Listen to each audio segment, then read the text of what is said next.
मैं बलजिंदर कौर नागरिक अकेडमी में आपका स्वागत करती हूँ। आज कक्षा 10 की पुस्तक क्षितिज के पाठ संगतकार, जिसके कवि मंगलेश डबराल है, उसका हम सार, अर्थ तथा कवि परिचय का विश्लेषण करेंगे। कवि परिचय है। डबराल जी का जो जन्म है 1948 में टिहरी गढ़वाल उत्तराखंड के काफल पानी गांव में हुआ। उनकी शिक्षा देहरादून में हुई है। आकर उन्होंने जो है हिंदी पेट्रियट प्रतिपक्ष और आसपास में काम करने के बाद भी भोपाल में भारत भवन में प्रकाशित होने वाले पूर्व ग्रह में सहायक संपादक हुए। वे इलाहाबाद और लखनऊ से प्रकाशित अमृत प्रभात में भी कुछ दिनों तक उन्होंने नौकरी की। जनसत्ता अखबार में भी उन्होंने साहित्य संपादक का कार्यभार संभाला तथा कुछ समय सहारा समय में संपादन कार्य किया है। और 9 दिसंबर देखिए 2020 यानी कि 20 को नई दिल्ली में उनकी मृत्यु हुई थी। रचनाएं उनकी है। मंगलेश डबराल के 4 कविता संग्रह प्रकाशित हैं। पहाड़ पर लालटेन, घर का रास्ता, हम जो देखते हैं तथा आवाज भी एक जगह है। और काव्यगत विशेषताएं हैं। साहित्य अकादमी पुरस्कार भारतीय भाषाओं के अतिरिक्त अंग्रेजी, रूसी, जर्मनी भाषाओं में भी उन्होंने अनुवाद प्रकाशित हो चुके हैं उनके। कविता के अतिरिक्त वे साहित्य, सिनेमा, संचार माध्यम तथा संस्कृति के लेखन भी करते रहे हैं। भाषा शैली उनकी देखिए है। मंगलेश जी की कविताओं में पूंजीवादी प्रतिकार है। उनका साहित्य सौंदर्य अत्यंत ही जो है प्रभावित करने वाला, भाषा पारदर्शी है तथा पाठकों के अनुकूल है। कविता इस प्रकार से है। प्रस्तुत पाठ देखिए जो है संगतकार मंगलेश जी द्वारा रचित है, जिसमें मुख्य गायक के साथ सहायक संगतकार का क्या औचित्य है, क्या उसकी भूमिका होती है, उसको दर्शाने का प्रयास कवि ने किया है। संगतकार जो संगत करते हैं, जैसे आप देखते हैं कि संगीत में आप देखते हैं कोई गा रहा है, कोई तबला बजा रहा है, कोई सितार बजा रहा है और तरह तरह की भूमिकाएं अदा करते हैं, तो वो संगत करने वाले लोग होते हैं। उसी पर ये पाठ आधारित है। कवि कहीं पर भी उस गायक को कम नहीं मानते हैं और उसके महत्व को दर्शाने का प्रयास करते हैं कि उसकी भी अहमियत होती है। इसको कविता के माध्यम से कवि ने स्पष्ट किया है। कविता है देखिए। मुख्य गायक के चट्टान जैसे भारी स्वर का साथ देती वह आवाज सुंदर, कमजोर, कांपती हुई थी। वह मुख्य गायक का छोटा भाई है या उसका शिष्य या पैदल चलकर सीखने आने वाला दूर का कोई रिश्तेदार। मुख्य गायक की गरज में वह अपनी गूंज मिलाता आया है प्राचीन काल से। तो प्रस्तुत पंक्तियों आप देख रहे हैं कि खड़ी बोली हिंदी है, नई कविता है और कवि ने एक समाज में ऐसे व्यक्ति की जो भूमिका है, संगतकार आपको केवल एक ही पेशे में नहीं कि संगीत में मिलेंगे, अन्य पेशों में भी इनकी भूमिकाएं होती हैं। तो आप देखेंगे तो उसी के बारे में बताने का प्रयास किया है। लेकिन यहाँ पर एक गायक की भूमिका को के साथ साथ संगतकार की क्या भूमिका है, इसको दर्शाया गया है कि मुख्य गायक का जो स्वर है वो चट्टान जैसा भारी है, भारी भरकम है और वह उसकी जो आवाज़ बताई गई है जैसे भारी स्वर का साथ देती है। और उसका जो संगतकार का जो साथी है, संगतकार जो है, जो मुख्य गायक का साथी है, वो उसकी भूमिका आप किस प्रकार की है उसे बताया गया है कि मुख्य गायक के चट्टान जैसे भारी स्वर का साथ कौन दे रहा है, एक संगतकार दे रहा है। और उसकी आवाज़ कैसी है दूसरे की, वह आवाज़ सुंदर, कमज़ोर, कांपती हुई थी। वह उसकी आवाज़ के साथ अपनी आवाज़ को बुलंद नहीं करना चाहता है कि मैं बहुत आगे हूँ या कहीं कुछ। वो उसकी आवाज़ थोड़ी सी नीचे और थोड़ी कमज़ोर, कांपती हुई आवाज़ को दर्शाया गया है, जबकि उसके अंदर भी वैसे ही गुण पनप रहे होते हैं। वह भी उतना ही गुणी होता है, लेकिन वह सीख रहा होता है। तो एक तरीके से वह थोड़ा उससे नीचे ही अपनी आवाज़ को दबा करके चलता है। वह मुख्य गायक का छोटा भाई है या उसका शिष्य भी हो सकता है, छोटा भाई भी हो सकता है वो है। तो इस प्रकार से दोनों ही चीज़ों को बताने का, दर्शाने का प्रयास किया गया है कि कभी कभी भाई बड़ा होता है तो छोटा भाई उससे सीखता है। तो अक्सर आप बड़े बड़े घरानों में इस तरह की बातें जानते हैं, सीखते हैं कि एक ही घर परिवार के लोग जो है अपने ही छोटे भाई बहनों को भी उसी कला को जो है सिखाने का भी प्रयास करते हैं। या पैदल चलकर सीखने आने वाला दूर का कोई रिश्तेदार भी हो सकता है, तो दूर कोई छोटा भाई या शिष्य ही नहीं बल्कि उसका रिश्तेदार भी दूर से आकर के कभी कभी ऐसे होते हैं जो आते हैं और उनसे इस कला को सीखना चाहते हैं। मुख्य गायक की गरज में, मुख्य गायक की क्या गरज है, उसको भी एक साथी की आवश्यकता है और वो भी क्या है, एक सहायक को अपने साथ रखना चाहता है, तो उसकी भी एक गरज है, उसकी भी। इसीलिए वह अपनी गूंज मिलाता आया है प्राचीन काल से, लंबे समय से वह अपनी आवाज, अपनी ध्वनि को उसके साथ मिलाता आया है।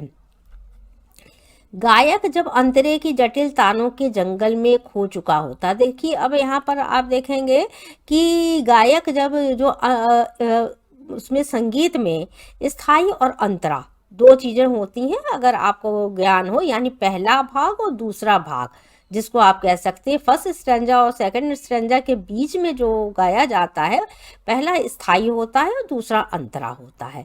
तो अंतरे में अक्सर आलाप और थोड़ा उतार चढ़ाव अधिक होते हैं, तो वहाँ वो ऐसा लगता है कि जटिल तानों के जंगल में क्या हो गया है, जब भटक जाता है, आवाज उसकी बहुत ऊपर तक जाते हुए टूटने भी लगती है, तो जाता है उसमें, या अपने ही सरगम को वो क्या कर लेता है, लांघ लेता है, यानी कि पार कर लेता है, और कहाँ एक अनहद ऊंचाई तक भटकता हुआ उस जो है आलाप में भटक जाता है। आवाज जब थोड़ी सी उसकी कहीं न लड़खड़ाने लग जाए, तब क्या होता है, तब संगतकार ही स्थाई को संभाले रहता है। तब वो उसकी भूमिका जो है, आप देखेंगे संगतकार की भूमिका अत्यंत ही अहम होती है। वह उसको क्या कर लेता है, संभालता है, टूटने नहीं देता है, उसकी आवाज में आवाज मिलाने का आप देखते हैं काम करता है, संभाल लेता है कि कोई गलती कहीं पर ना हो, जैसे समेटता हो मुख्य गायक का पीछे छूटा हुआ सामान। आप देखते हैं कि जो उनके संगी साथी होते हैं, मुख्य गायक के साथ में रहते हैं, वो अपने गायक को कभी भी, जैसे कोई सामान, कोई चीज़ आप देख रहे हैं कि उनका जूनियर है या कहीं कुछ है, तो वो उठाने नहीं देते हैं। उसी तरह से यहाँ पर कवि ने बताने का प्रयास किया है कि जैसे किसी का कोई सामान छूट रहा हो, तो उसका जो शिष्य है वह क्या करता है, उसके सामान को समेट लेता है। ठीक उसी प्रकार मुख्य गायक के स्वरों को टूटने से बचाने के लिए उसका जो साथी है, यानी वो संगतकार क्या कर लेता है, उसको समेटता चला आता है, मानो किसी प्रकार का कोई सामान छूट न जाए। जैसे उसे याद दिलाता है उसका बचपन, वो उसे याद दिलाता रहता है कि मानो कोई किसी को उसके बचपन की याद, पीछे किसी चीज़ की जो बातचीत है या आवाज़ है या कोई छूट रहा हो सामान है, तो या कुछ भी जो भूल रहा है उसको वो क्या कर रहा है, वो याद दिलाता है। क्या दिलाता है, जब वह नौसिखिया था, कि आप भी क्या थे पहले, मेरी तरह ही नौसिखिए थे, नया नया सीखने वाले थे। कोई एक ही दिन में इतना पारंगत नहीं होता है, हर चीज़ गुण को सीखने के लिए क्या करना पड़ता है, समय लगाना पड़ता है, और हर व्यक्ति हर काम को सीखते समय नौसिखिया होता है, नया नया सीखने वाला होता है।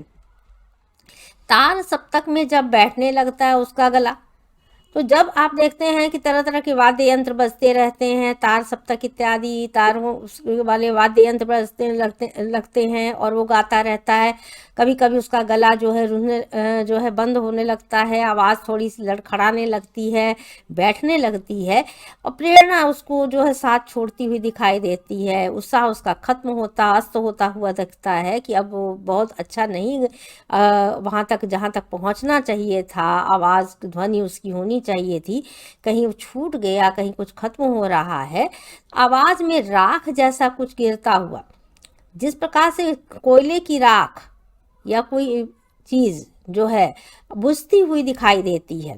कवि को ऐसा लगता है कि मुख्य गायक की जो आवाज है, ध्वनि है, कभी कभी क्या हो जाती, मध्यम पड़ जाती है, उस राख की तरह गिरती हुई दिखाई देती है। तभी मुख्य गायक को ढांढस बंधाता है। कौन ढांढस बंधाता है मुख्य गायक को? उसका संगतकार ढांढस बंधाता है कि कोई बात नहीं, मैं तुम्हारा साथ दे रहा हूँ, कहीं पर भी तुम अकेले नहीं हो। और जब एक के साथ दूसरे का साथ होता है तो कभी भी उत्साह खत्म नहीं होता है। कहीं से चला आता है संगतकार का स्वर, टूटते हुए स्वर को बचाने का प्रयास, लड़खड़ाते हुए स्वर को फिर से ध्वनि देने का प्रयास उसका साथी, उसका संगतकार देता है, जो उसका कर्तव्य है, चाहे वह कितना ही नौसिखिया क्यों न हो। कभी कभी वह यूं ही दे देता है उसका साथ। बीच बीच में आप देखते होंगे, कहीं पर भी संगीत के कार्यक्रमों में आप जाते हैं तो आपको पता चलता है कि मुख्य गायक गाता रहता है तो पीछे से साथ में या जो भी है उसका साथी है, संगतकार है, वो बीच बीच में अपनी ध्वनि मिलाता रहता है, साथ देता रहता है, यह बताने के लिए कि वह अकेला नहीं है, हम स्टेज पर आपके साथ में हैं। इतने जो दर्शक हैं उनको किस प्रकार से उनको बांधना है, तो कहीं पर उनकी जो भूमिका है कहीं कम नहीं है। और यह कि फिर से गाया जा सकता है, गाया जा चुका राग। अगर कहीं कोई गलती हो भी जाती है तो उसको छिपाने का भी प्रयास किया जाता है। और फिर कभी कभी उसी जो है पंक्ति को अगर कहीं पर थोड़ा सा लगता है तो उसे क्या कर लेते हैं, फिर से गा देते हैं, फिर से दोहरा देते हैं, फिर से उसी आवाज़ में आवाज़ मिला करके उस राग को गाया जा सकता है। वो उसको इतना ढांढस बंधाता है। और उसकी आवाज़ में जो एक ही जगह साफ सुनाई देती है, उसकी आवाज़ में आवाज़ मिलाता है, उसकी जगह उसकी साफ आवाज़ सुनाई देती है, या अपने स्वर को ऊंचा ना उठाने की जो उसकी जो एक कोशिश होती है संगतकार की, उसे हमें उसकी विफलता, कमजोरी कभी भी नहीं समझना चाहिए कि वो छोटा व्यक्ति है, कि वो केवल सीखने के लिए आया है। उसकी मनुष्यता समझना चाहिए कि वह अपने कर्तव्य का निर्वाह कर रहा है, आपका साथ दे रहा है, और वह क्या कर रहा है, केवल नौसिखिया नहीं है, उसकी यह मनुष्यता है कि वह सब कुछ जानते हुए भी आपका साथ दे रहा है। इस प्रकार से आपने जो है कविता का अर्थ, व्याख्या पढ़ी, कवि का परिचय पढ़ा। चैनल को सब्सक्राइब करें, वीडियो को लाइक करें तथा शेयर करें। धन्यवाद।